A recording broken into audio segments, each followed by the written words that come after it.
Welcome to the Protector Culture Podcast with Jimmy Graham. Jimmy is a veteran U.S. Navy SEAL, a former protective officer for the CIA Global Response Staff, founder and CEO of the Able Shepherd Program, a husband and father of four, and a personal friend of mine. Now here's Jimmy. Hey guys, welcome to the Protector Culture Podcast. In this episode, I talked to Christopher Brewer, and he authored two books. One is called Old Scroll Ranger, and another one, his newest, was In the Shadows Between the Wars. In this episode, we talk about quite a bit. I spent a little bit of time in the jungle, not as much as him. It's nasty, and we dive into that a little bit. We talk about some of the things that he's seen in his career, some life lessons regarding military life, and some of the stuff that's going on now and how we can provide a solution. So I enjoyed the conversation. Check it out, support him, check out it, go read his books, buy them on Amazon, look into it, and you're going to like this one. Thanks, guys. God bless you guys. Take care of one another. Hey, everybody, welcome back to the Protector Culture Podcast with Jimmy Graham. I'm your host, Jimmy Graham. We got a special guest today. Got Christopher Brewer, and he's coming in. You said north of Atlanta. Is that correct, sir? Northeast. Northeast of Atlanta. And he's got a book out. We're going to touch on the book. It's called In the Shadows Between the Wars, and many other things. You know, it caught our attention, me and the team, looking potential people to have on, and we'll just go at it and see how it goes. So, Christopher, welcome, sir. Thank you for having me. I appreciate the opportunity. Awesome. Can you start with a synopsis of your book? And I released a book in December called The Return of Man. And for me, it's just stuff that the world needed to know, you know, based on Jimmy Graham's story. It wasn't necessarily on my time in the CIA and the SEAL teams, but some of that, you know, bled in there. And I like talking about it, right? Because it's personal to me. Can you kind of walk us through, like, one, what urged you to write a book, and kind of what's it about? Yeah, sure. I kind of got the bug on writing. The 50th anniversary of the Ranger Battalion came up here, a reactivation in 2024. And those of us who are still around got together and started swapping the old stories over beers, as guys do. And someone said, you know, we need to write some of these down because these are good stories. And I did. Went ahead and published that for the 50th reunion. The guys loved it, put some of the pictures in, got everybody involved in it. And then I thought, well, you know, I've got a lot of stories about special forces too, and some of those are even better.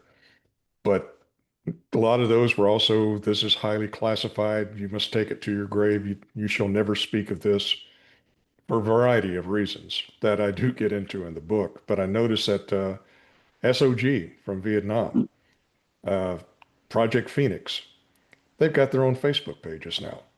So I talked to some of those guys, and they pointed out that, yeah, after 30 or 40 years, they don't really care, but you have to go to the Department of Defense and tell them what you want to talk about, and they'll tell you can discuss it or not. So I did that. They went out to, oh my gosh, you went out to Southcom, SOCOM, PACOM, the State Department, a couple of other agencies. Took about 6 or 8 months for them to argue about it. Came back and they told me, well, you're going to have to wait a little longer because they don't agree with one another on what's classified and what's not. Yeah. Another 2 months. And they finally came back, says, we don't care.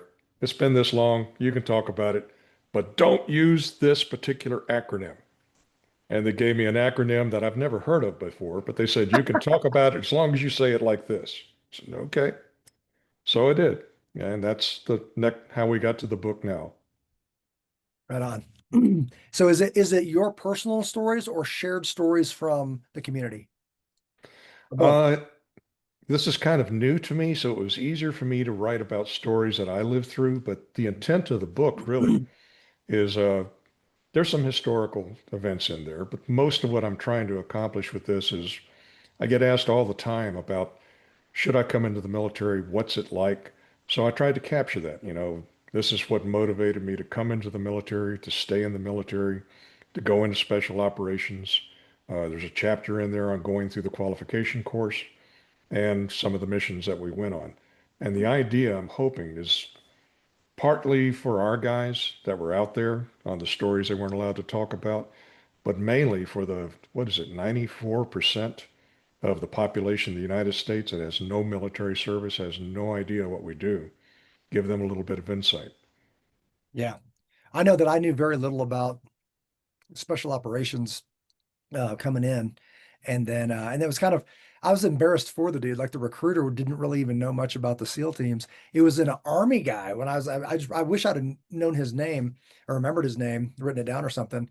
As I was going through Army, Navy, Air Force, Marine, all this other stuff, an Army guy said, "Man, it sounds like you're talking about like the SEAL teams do a lot of that." And he should have pushed me towards Army Special Forces, but I was like talking about the ocean and loving the water, and I was a lifeguard and all this Mhm. other stuff. And then, that prompted a question. So I went back, asked the Navy guy. He didn't even know what it really was. He goes, "I think I had a brochure somewhere," and he opened up the stapled together paper thing on buds and the SEAL teams, and I was hooked. So the tie-in with the ocean, right? So what why'd you come in? So like is it one enlist, but then two, there's a couple decisions there. A big decision of I'm gonna serve my country. So you sign that blank check and say, okay, I'm gonna commit. Um, Not knowing because everybody, I love all the branches, I love all service because we all signed that blank check and said, I don't know where you're gonna send me, but I'm in because I believe in this. So that's just with enlistment, but then another check when it comes to spec ops, because now those the odds of you going into harm's way just intensified. So what got you to come in, and then what got you to push forward into that um, brotherhood? Well, I was basically born into the Army. My dad was a Mustang. Grew up, moved every year in the middle of the school year, no less. So the military was what I knew. And I was going to North Georgia Military College, and I signed up for 20th Special Forces National Guard to help pay the bills. And like a lot of young folks, I got tired of going to school, and they cranked up the Ranger Battalion, reactivated in 1974. And I was at North Georgia, which is just down the road from the Mountain Ranger camp. So it's Ranger this and Ranger that. And I signed up for it having no idea what I was getting into and went down there. Uh, Survived that after 3 years, made sergeant down there, wound up being an acting platoon sergeant and platoon leader. Got a little bit disillusioned and thought, well, I've never been a civilian. I need to try it. Got out for a year, went to San Francisco, working security out there down at the Tenderloin, and that convinced me right there that I'm going back to the military. At least they give me better guns. And had a little bit of SF experience. Had a tour over in Italy with the 509th, went up to 1st to 10th. They had something they called platoon confidence training. And that really got me rolling on special forces. But I had quite a few obstacles in my way to get there. And we talk about that in the book. I hit the Q course at the age of about 34 on the first cycle where they had the experimental selection and assessment program. So timing is everything, as they say. Awesome, awesome, awesome. The There was a time, last administration specifically, where it gave me heartburn to encourage people to join the military. Some of the stuff that they were asking them to put in their bodies, all that stuff. When my family members and young people were asking, I meet with a lot of people. Due to my background, and they know that I'm up for meeting with people. So, hey, will you meet with my nephew? Hey, will you meet with my son? Will you talk to them? Can they ask you questions? And I don't take that lightly. And I talk to people, and it was hard for me to say, yeah, commit to this, knowing that they were going to have to, even with the religious exemptions and things like that. Winds changed a bit, and now I do have young family members going in there, and we talk quite a bit about it. Where do you fall on that? I mean, like I said, not having a strong military is a death sentence to any nation, so we have to have it. Any thoughts on that? Yeah, I do. I've just turned 71, so I have the advantage of a pretty wide span of experience on this. And it's funny when you listen to everything that we're hearing about during the last administration.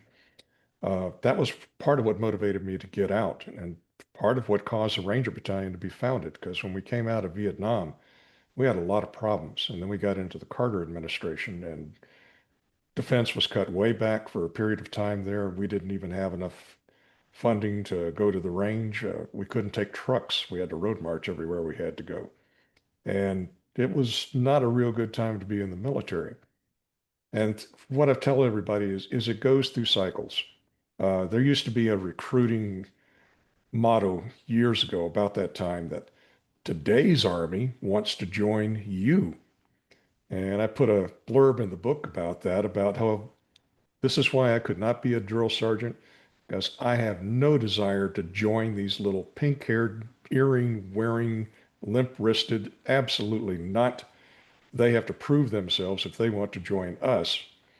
And at that time, when I was coming up for drill sergeant, which I did not go to, by the way, I was considered a dinosaur.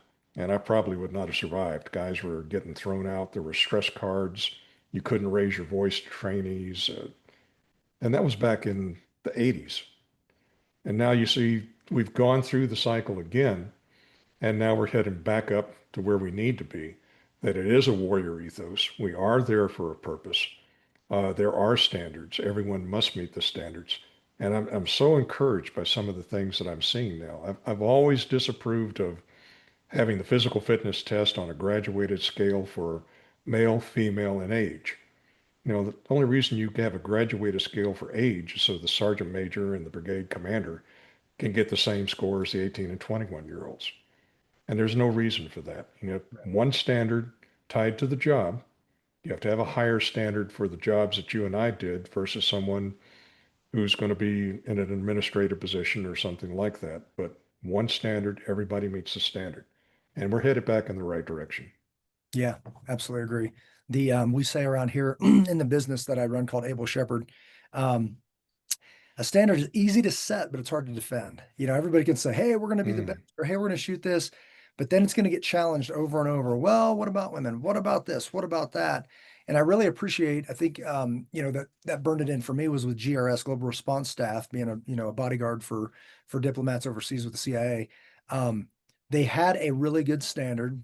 They defended it, and that was the deal. Like if you don't get it, and I appreciate that it's rotating, so you have to keep coming back regularly and doing it again because the guys downrange are expecting a standard. So if you can't, drag this weighted dummy 25 yards around a cone and then come back midway through your run, like what they need is somebody that can drag them out of there if they get wounded. And if you can't do it, the answer's simple. Then you don't get the job. Like the whole thing's a job interview. You get the best of the best with the Army, Navy, Air Force, Marine Corps, whatever. The best of the best come through, go through another vetting process as a bodyguard, and then they have to be able to operate on one sheet of paper, right? Like I said, this is one page of music. You guys got to be able to do this. And they dug it. They were challenged again. Some of these guys that have, no matter where they came from, it's like there's a new way to do small unit tactics as a, protective officer. Can't do it, go home, and it was very honest. And it's hard to send even SEAL team buddies, packing saying, see you in 6 months, man. There's standards here. You came up here. I can't send you, but I appreciate it. And even like for women, it's like, well, women can't, well, can they pass the test? Because we're not even gonna have that conversation, right? Not to mention all the problems that happens when you put men and women together, just naturally, the way they're made.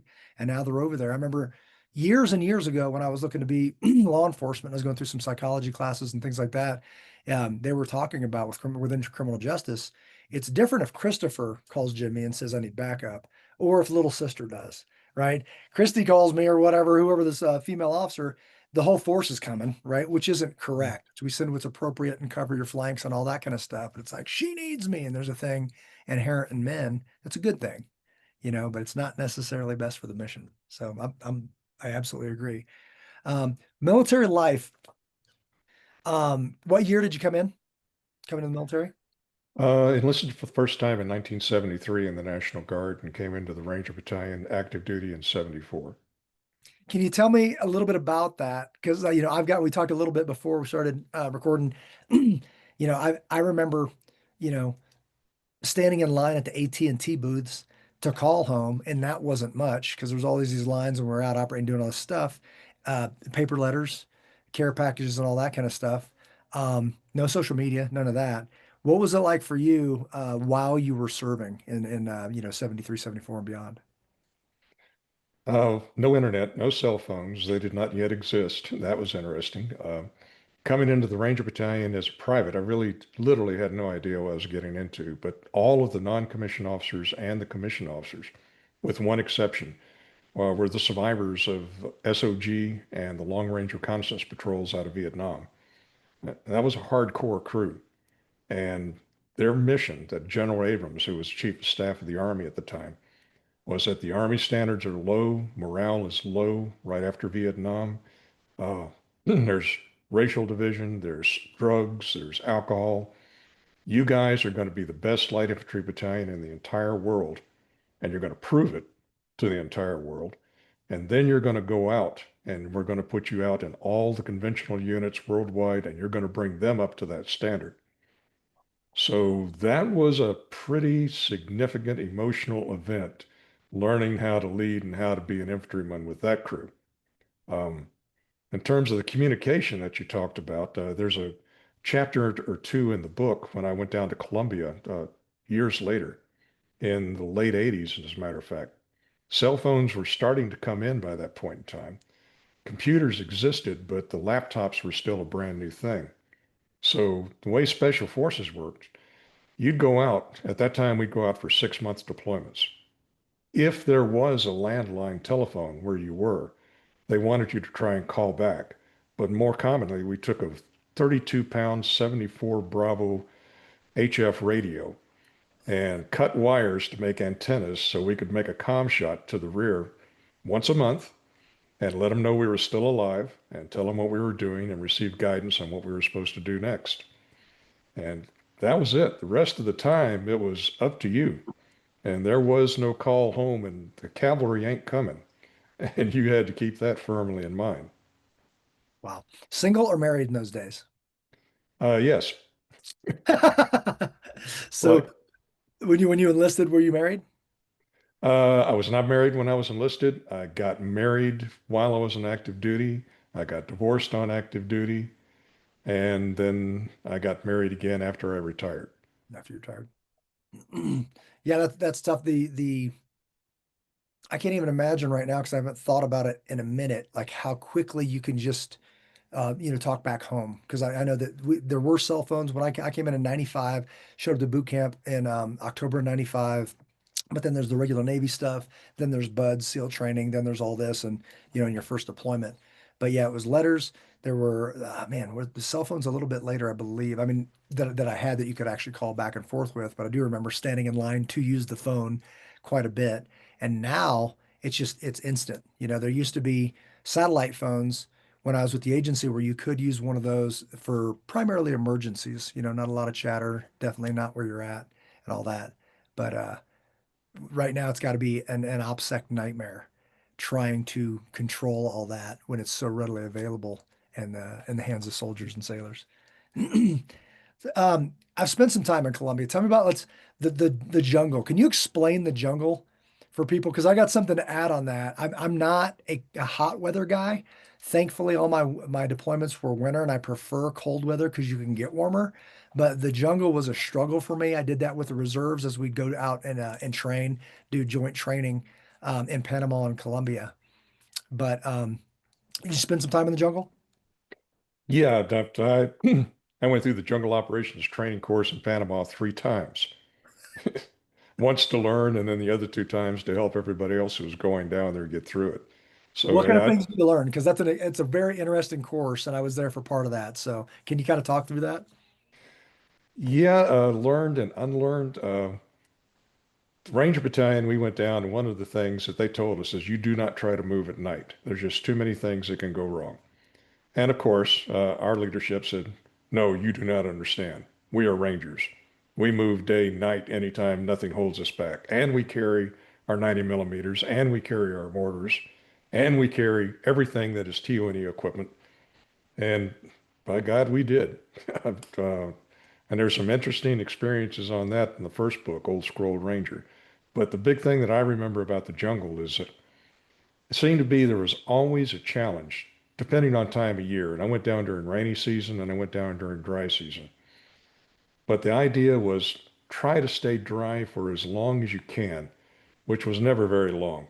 Because once you're wet for the duration, for as long as you're out there. There isn't any getting dry. And there's something always touching you, whether it's a palm frond or an insect or something.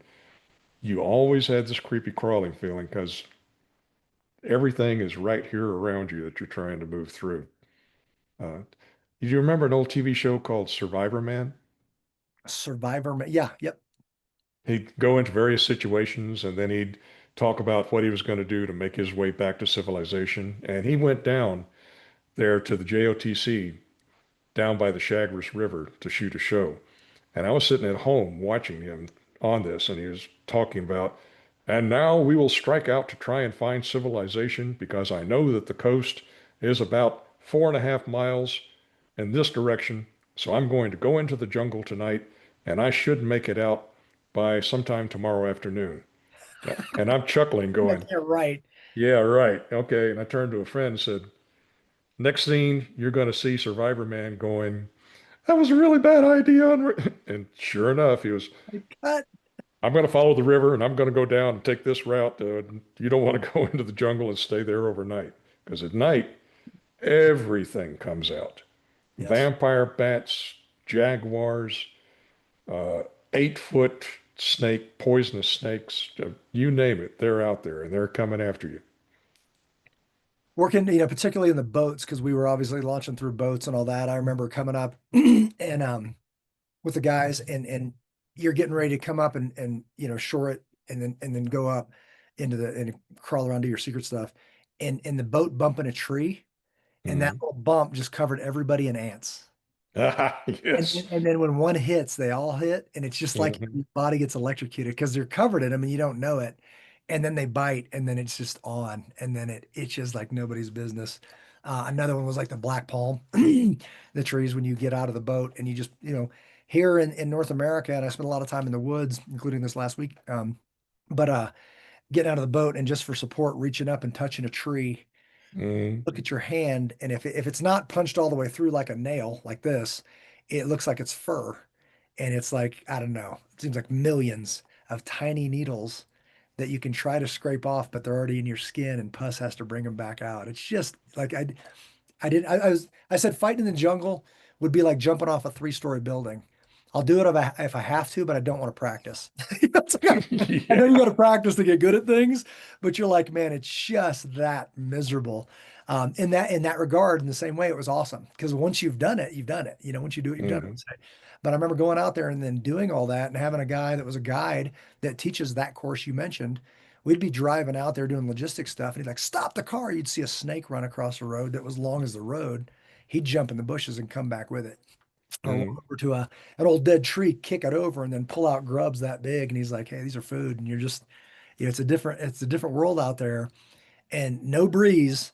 You know, Typically hammocks. I know some hard guys that do it on the ground, but hammocks, coating the lines so the critters can't come down the lines or won't and eat you, and you're just stewing in your own juices. You're sweating, you're pulling stuff off. You're like tactics out the window. You're like so hot and there's no breeze. So that gives listeners any kind of our viewers any kind of picture of what that's like. You start appreciating those fellas that work down there quite a bit. And you got to remember too, we had the guys that were on the LERP teams. So for their philosophy is no hammocks. If we're sitting out here, we're making a perimeter, we're facing out, we're going to pull stand to just before dawn, and we do not make noise. We do not make light. That there are people that are trying to kill us, and you wait and you listen. Yep. And a lot of hard lessons learned in the jungle. Oh yeah. That I think it came from the Rangers. The travel light, freeze at night. Not so Hmm. much the jungle, but it's like, hey, just bare essentials make you quicker, but you're going to pay for it at night. But it's like, Yep. and I tell people out there when we go out to these adventures, a lot of times there's young people and all that. It's like we do a couple that we restrict gear, and you're like, it's Colorado in the summer. You're not going to die, but you're not going to be very comfortable, right? And then going out there and voluntarily leaving comfort. Um, is a thing that needs to be cherished. It needs to be brought back. There's a book out there called The Comfort Crisis. Have you heard of this?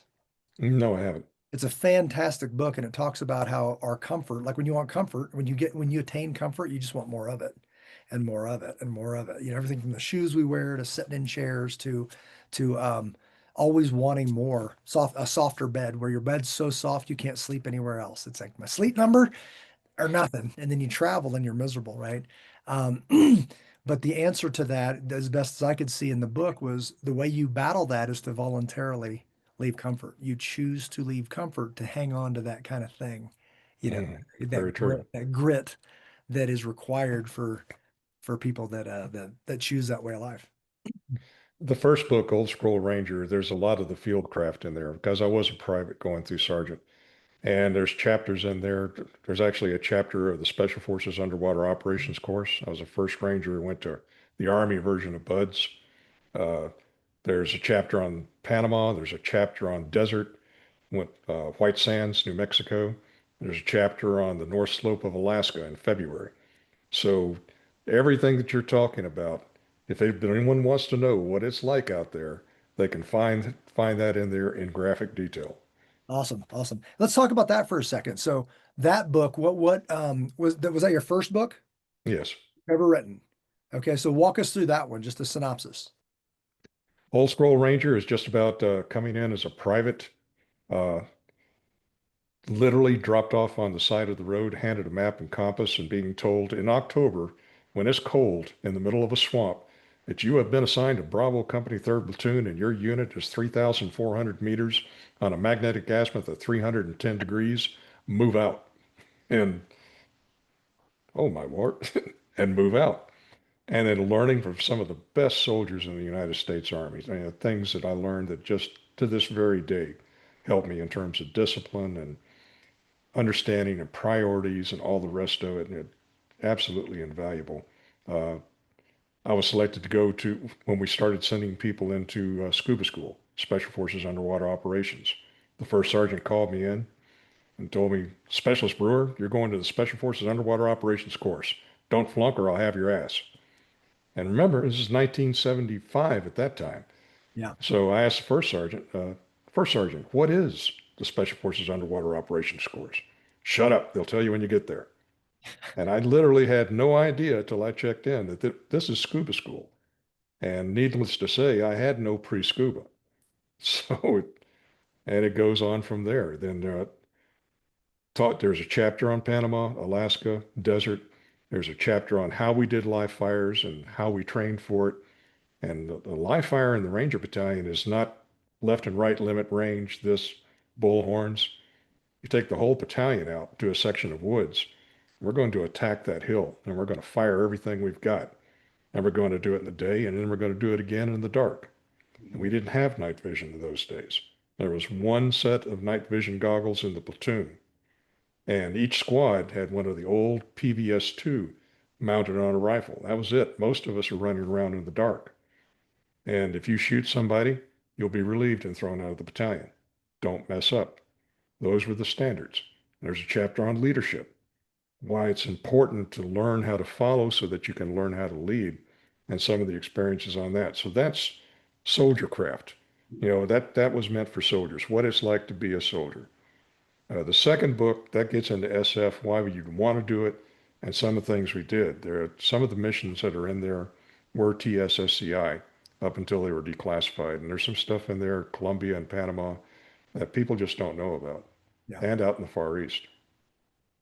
Yeah, that's super interesting. That whole world and these stories are valuable. So I'm glad you're capturing some of that. So we talk about like, there's so much more appreciation when you actually talk to like or hear from the human media right now, including AI and all the other things. It's like people don't know where to get their truth. Like, what are you trying to get out of this? Was it like sometimes it's just here's a story, this is what happened, and there's lessons from this. And if it's true, then there's probably some nuggets of gold in there, right? But when you're making up stories, like there's been, somebody that just came out recently, you probably heard about it in the Special Forces community that lied about service. In Yeah. my opinion, he's not coming back because I don't know that this community has words like forgiveness and grace. It's like, man, you just committed a thing that you don't commit. You don't lie about this because we've lost buddies.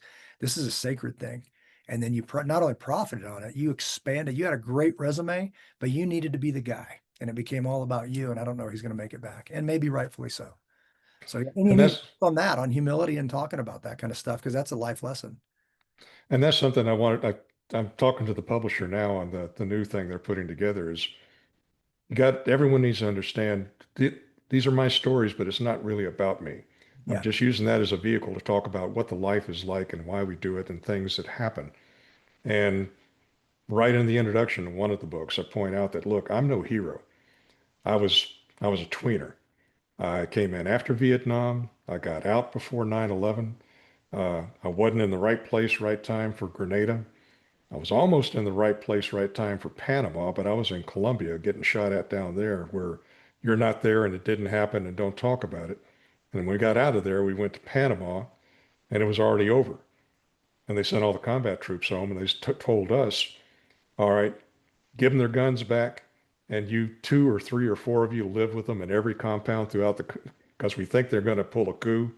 And if they do, and you don't check in after 3 days, we'll know you're dead. We know we got a problem, but try to check in every day. Yeah. And that was, we didn't really have cell phones. We were still working off landlines and radios. So it's, we didn't get combat awards.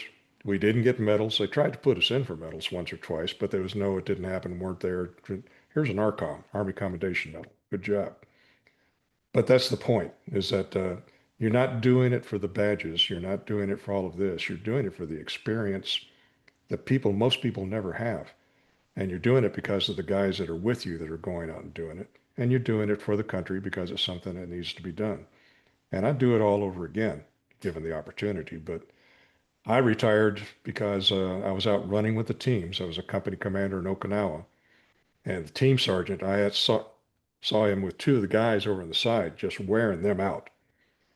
And walking back up, I happened to hear him talking to him saying, "You finished behind that old man," pointing to me. "And if you can't do any better than that, you get your rucksack out in the hall and you go find a job. This is the last warning you're going to get." And then I realized that, okay, it's probably getting time for me to go. Yeah, yeah. Tell us about so TSI, Tactical Solutions International. What is that? That's an old teammate from Okinawa, Brian Bewley, and he started a business, oh, before I got to the UAE, after I left Afghanistan as a contractor. I stayed there for years and years, and then he came back and he's got a ranch out in Wyoming.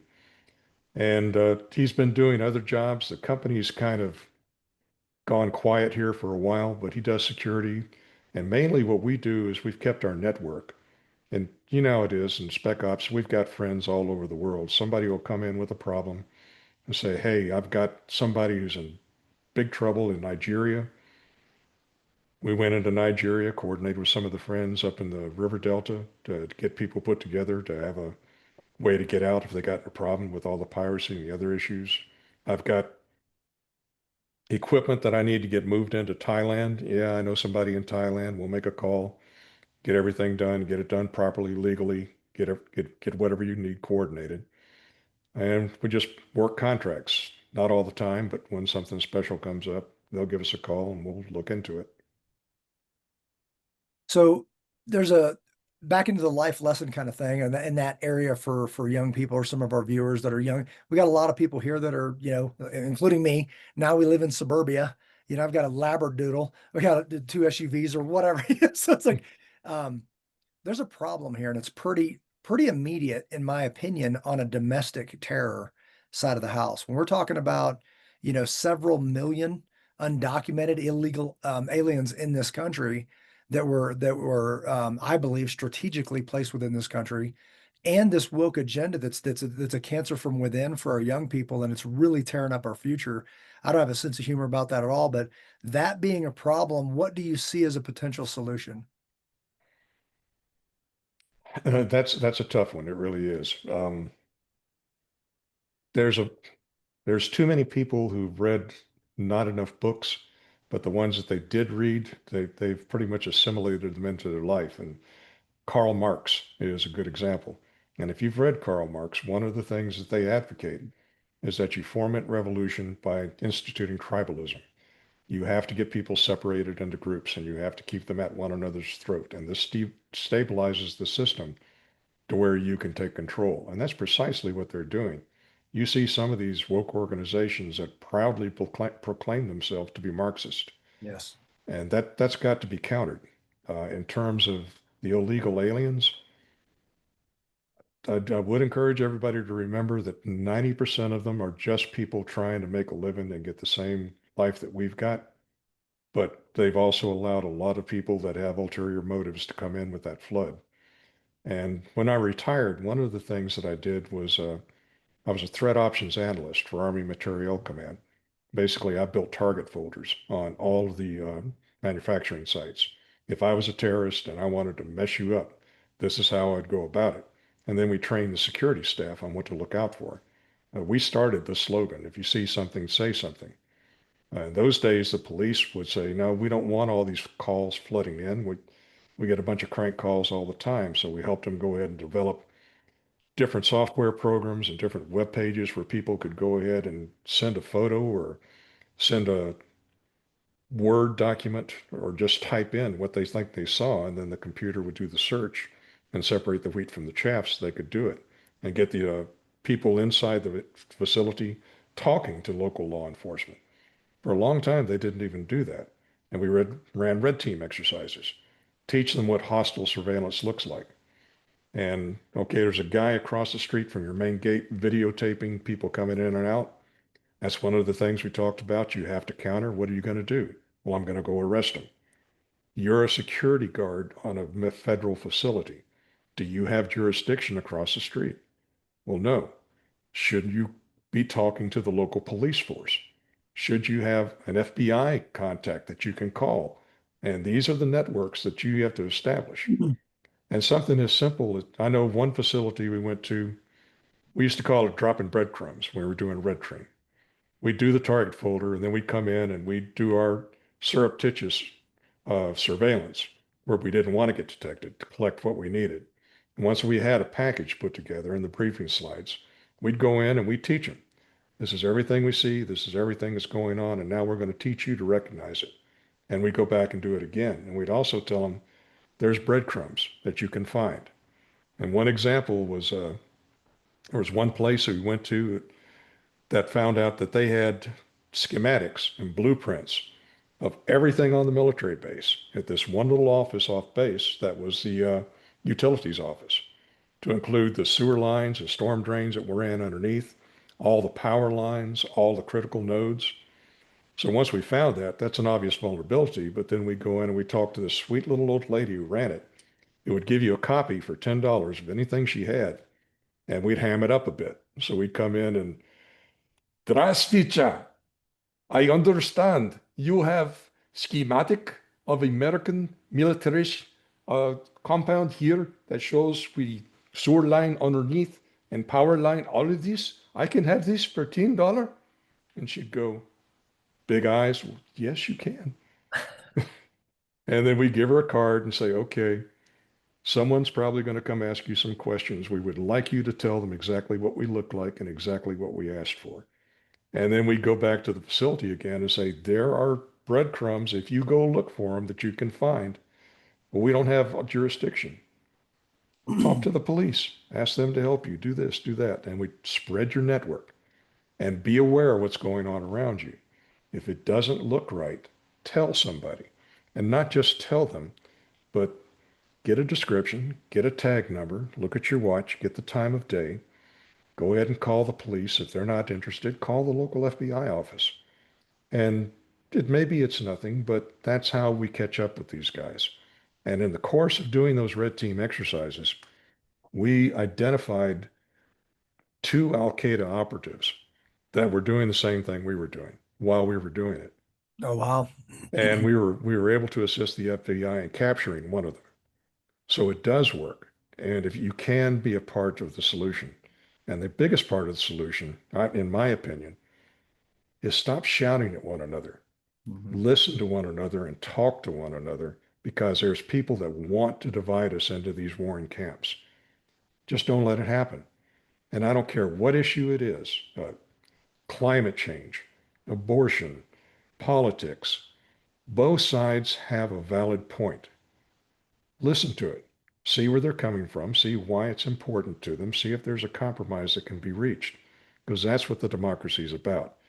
You're never going to get everything you want.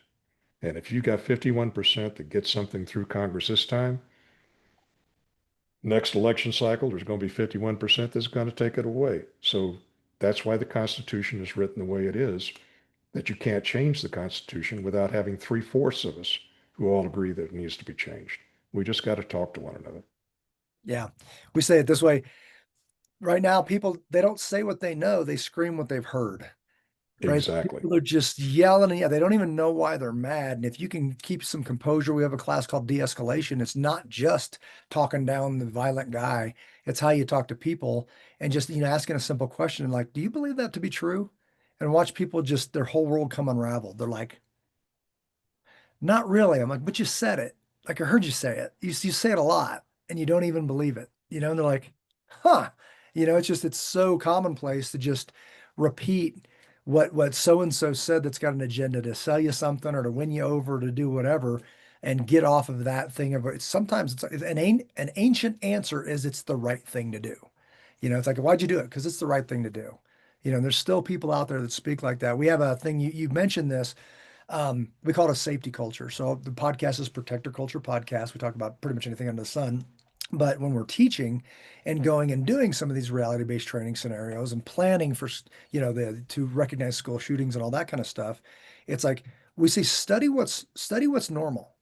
So then you'll actually, if you're not even paying attention to what's normal, you're not going to know what's abnormal, right? So Mhm. looking at these things and seeing like what is it, and the safety culture would mean, I'd say, here's a good description. When I ask, I come in, at the beginning of a session, at the end of a session, ask the same question. Whose job is it to protect this place? And everybody simultaneously should say mine. It's Yep. like, it doesn't mean you have a gun. It doesn't mean you do or you don't. It doesn't mean this or that. It means whose job is it to protect this place? And if everybody owns that, you won't prop the doors, or you see something broken on the door that won't lock and you'll report it, or you'll fix it, or you'll actually invest in the person that's going to, be in charge of that in the form of a safety director. So now there is somebody who it's part of their job, at least collateral duty, to do this. So when you can get them thinking about whose job is it, because it's easy in every aspect of what you just mentioned. That's his job. That's the police's job. It's a lazy answer, meaning I don't have to really do anything different. It's like, no, if you work here, you do actually. If you work around kids, um, the big ones must protect the little ones, period. So if you're Yep. an adult, that's your responsibility. Even the kids have a job. Be Mhm. quiet, link together, do what you're told, and it shouldn't be the first time. You mentioned if you say like red cell or red team training, that's reality-based training scenarios. It's Yep. reality. What would we really do? And we say a lot, show me. Talk all day long, or you can just show me. And then they try to do it, and there's arguments, and well, no, you were supposed to zig and I was supposed to zag. Okay, we got a problem here. Let's fix it. And then let's do it again, and then pray to God we never need it. Right. But if we do, it's not the first time we've seen it. Those neural pathways are already connected. And then you and I know this because community and camaraderie, that's such a big deal to re-gift that to people that lost it, i.e. Yeah. police or cops or whatever, is a big deal. And then you're going to find a lot of people that have never known it. They've never known what it's like to have a brother or sister that would die for them. It's easy to say like, oh yeah, I'll go out and do it. I would a saying, you've probably heard it. It was pretty commonplace in the SEAL teams. Oh, Jimmy Graham? Yeah, I'd kill or die for that dude. They're like, wait, what'd you say? Yeah, I'd kill or die for him. And they meant it. And they might have to prove it today. And Yep. it's like some people have never used language like that and were capable of following through. And it's very honoring, to hear that. It doesn't mean they're a crazy person or go hack up people. It means, no, I know that guy and I'd kill or die for him or his family. You're like, huh, set a little bit taller, and you're like vice versa. So that's a honorable way. Yeah. One of the catchphrases that you hear right these days, it really kind of irks me, is toxic masculinity. Yeah. And a lot of people don't understand that the Ranger Creed is an excellent example. The stanzas of the Ranger Creed gets hammered into everybody in regiment. And those guys get together. I've seen them in Afghanistan getting ready to get on the helicopters to go out. And there's one stanza in there, never shall I leave a fallen comrade to fall into the hands of the enemy. Mhm. And they are dead serious about that. The Hadifa Dam in Iraq, when the guys went in there, Rangers went in, and they were attacked by Iraqi armor, light infantry attacked by tanks, and they were forced to withdraw. And when they got off the objective, they realized that they were short a man. Light infantry went over and commandeered armor vehicles, anti-armor weapons, and went back and drove off the tanks to fight their way back to where they thought the one guy had been left. And when they got there, he was still alive. And the first words out of his mouth were, I knew you would come back. Mhm. And that's what it means. Yeah. It's you swear to one another, I will lay down my life for you and I will not leave you. I will come back for you. And that's what gets guys to go out because they know that and they believe that. Yep. Yep. It's one thing to say it. It's another thing to believe it, right? Yep. You said a word that was important. I mentioned this in my book, The Return of Man. Um, you said to stabilize. I was watching, are you familiar with Lioness, the show Yep. Lioness? Yep. Yeah. So I watched it, enjoyed it. Of course, there's a bunch of Hollywood in there, Yeah. and I've worked in those scenarios, and there's case officers, and there's all this other stuff, and all the cool guys. One of my favorite episodes was the old soldiers. There was the guy that was the older guy that had the wisdom and all that kind of stuff. But one thing caught, I forget which episode. It's Nicole Kidman and Zoe Saldana. They're driving down the road, both two CI, agents or whatever, and they said the only thing that makes sense is that they're trying to destabilize the region, because that's what the agency does is they go in and they destabilize an area so that they can build it back up for what they want, for what's politically advantageous for the United States. And I just remember I was doing something, I was probably on my computer looking at truck tires or guns or whatever, and then my head popped up because I've been really thinking about what all this stuff that's going on domestically. It's like that's Mhm. exactly the game we play overseas, but I'm feeling it here. Like you said, whether it's woke or trans or race or whatever, is if they can destabilize that region, then they can be the heroes that manage it back in and save the day to build it back into what they want, right? So we teach you this in tactics, and I say, what's worse than being surrounded? And they're like, yeah, it's pretty bad. And I go, being surrounded and not knowing it. Right. So it's like, Yeah. so it's like, at least if you know you're surrounded, you can, form up something. But if you don't know it, you're just dead. You can get one in the back of the head, right? So understanding and be able to read what's going on. And I think it repurposes men to say, like, hey, there's a battle going on. Your life is an action and adventure. Don't don't settle for somebody else's on Netflix, right? That's a fake one. And even some of the cool guy, tough guy, heroic stuff you're talking about, it was never real to begin with. Now, some of it was, but some of it, I've lived with these guys. I know there's a bunch of SEALs and special operators and Army, Navy, Air Force, Marine heroes. And I'm like, I know that guy. Be careful with that word. He did his job one day, and I'd love to buy him a beer and hear about it, but that guy's not my hero. You know what I mean? So that's Yeah. a valuable word nowadays, and with more thought and prayer, I've realized that by definition, it's somebody who's changed, drastically changed or physically saved your life, right? And in that definition, my kids are my heroes, right? And they know it. If you ask Mhm. like, who's dad's hero, my 11-year-old will go, "Oh, I'm one of them." And I'd be like, yeah, you're right. My wife's a hero. So they throw out a powerful word to somebody that did their job, and you and I know what that means. It's like, yeah, you know, I know the guy personally. Careful, just careful with that word, right? Yeah. And sometimes the hardest part of the job is not when the bullets are flying. Colombia, we went in there. It was right after Golan had been assassinated, and the Colombians wanted assistance, but George Herbert Bush said, "We're not going to provide combat troops." Uh, but they wanted a medical corpsman school. But the Security Assistance Training Management Office that would handle that has doctors and nurses. We're looking at the bombs going off and all the assassinations, so we can't put doctors and nurses in there. So it came to Special Forces. But you can't have combat troops.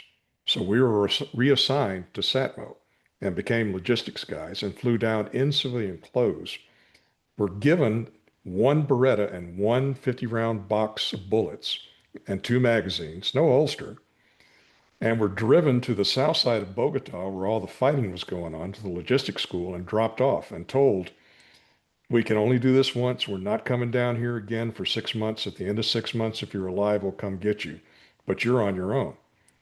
And for 6 months, and you have to have letters from home. The guys that were dipping had to have their snuff.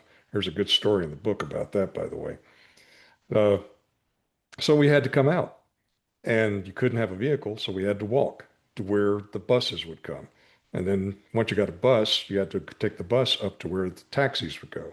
And then you take a taxi up to the embassy and surveil the embassy until you could get a feel for who else is doing surveillance and whether or not it was safe to go ahead and make it in through the gate. And after 6 months, we got used to doing this all the time. And we were shot at, not necessarily we were shot at, but someone was getting shot at where we were every day. There were bombs going off every day. And Panama was another example where there wasn't as much shooting going on, but we were living with people who seriously wanted to kill us in the next room. We knew they were there. And if Yeah. they could do it and get away with it, they would. So that is a whole different kind of pressure, psychological pressure. And after one straight year of that, when I came back, I volunteered for Desert Storm. Mm-hmm. And I was told, no, the shrinks are worried about you. You're going to stay home for a while so we can take a look at you. Yeah, that's a big deal. And some of the more recent movies are starting to touch on the story back home, coming back and having to navigate that. Yes, part of it is going down and putting yourself under voluntarily, going and putting yourself under that kind of stress. And part of that battle is coming back and you're still called to control yourself around your family, around your wife and all that. And they're starting to show that a little bit, some of those upsets that are very real, like some of the stuff when you're coming back and trying to take the reins back and be a dad or a husband Mm, when yeah, you've been over here and everything's been very serious and very life and death and all that. So to take a breath and being like, hey, it's not that big a deal, let your daughter hold the reins, shows she knows how to do it. A lot of yeah, alpha males that I know in the SEAL teams and others, they're like, because they're gone, they come back and like, dad's got it, dad's got it, dad's got it, and then their sons or daughters never get to hold the reins. So then they're 18, they're out in the world, and they don't know how to do anything because dad was overcompensating because he was gone. Right. So yeah, that's something worth mentioning to the younger folks that are considering this lifestyle is it's on you. And if you can't handle both, maybe it's not for you. Right. And then getting the support of like, yeah, we're gonna need some time. We're gonna need some new skills. I'm a big fan of Jordan Peterson, if you know who that is. Um, global name now, and he just speaks psychologically on a level that I really appreciate because he used to be like Charlie Brown's teacher, like wah wah wah wah. For some reason, he can deliver to men, and you're like, yeah, I'm all in. I see that. It gives me dignity, but I get to keep my man card, and mhm. do it correctly, and I can't get enough of it. Well, awesome, brother. So thank you so much for being on. And this is going to be on the Protector Culture podcast with Jimmy Graham, and find that wherever you get your podcasts. That's audio and video. The video parts on YouTube or at protectorculture.com, protectorculturepodcast.com, or you can just do the audio if you're driving down the street. But could you close out, please? Last word, anything comes to mind, and then also, can you list your books and where can people find them? Because I'm looking forward to them. Oh, sure. Um, well, the books are on Amazon right now. I'm working with another publisher. They're going to try to put them out in brick and mortar. Barnes and Noble, I understand, has got them. Kindle, and I've done some audio books. And bear with me on that because the second one is better. Well, actually, the first one's better than the second one because I did the second one first, and then went back and did the first one to correct all the mistakes. But by all means, take a look at the books. But the whole point of the books was to try and explain what the military is about, what the guys that are in the military are about, what they go through, and what it takes to succeed in that world, and why you need them. And we do need them. And it's a worthwhile endeavor. And it's not what everybody thinks it is. And it's something that everybody really needs to get a little more education and think about. And listen to one another, please. And if you find yourself saying something that you heard verbatim on MSNBC or Fox News, either one, step back a moment and think about, do I really mean that? And why do I mean that? And do a little bit of research and at least have a basis in fact for your opinion. And that's how we can close the gap because there's people trying to push us apart and don't let them do it. Amen. Wise words. Appreciate it. And it's Old Scroll Ranger. Old Scroll Ranger and In the Shadows Between the Wars. Awesome. From Christopher Brewer. Thank you, sir. Appreciate you. God bless you. And just keep up what you're doing because it's all good stuff. So thank you. Thank you for having me. All right, guys. So that's a wrap for this one. This will be processed quickly and we'll get it out. Check out those links and support it. Like I said, learning from someone who's been there, done that, and are willing to tell you the truth. That's where you get your truth. Like so many people are like, where do I get my truth? I'm like, one, from this Bible that's sitting on this desk right here. And then two, from somebody who loves you enough to tell you the truth, even though it may sting.